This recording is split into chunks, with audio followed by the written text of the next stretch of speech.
Gledaj, ipak smo se uključili, sam vidio vrlo zanimljiv prizor mnoštvo majmuna. Nisam nikad vidio toliko majmuna.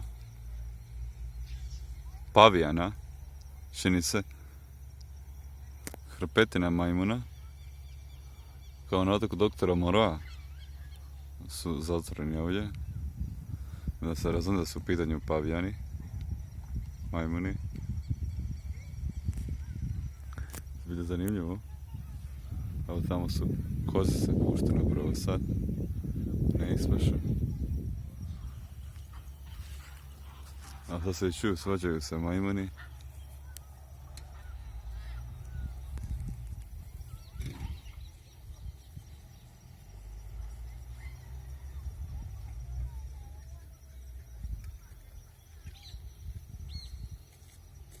Vrlo zanimljivo. Otok doktora Moroa u istinu.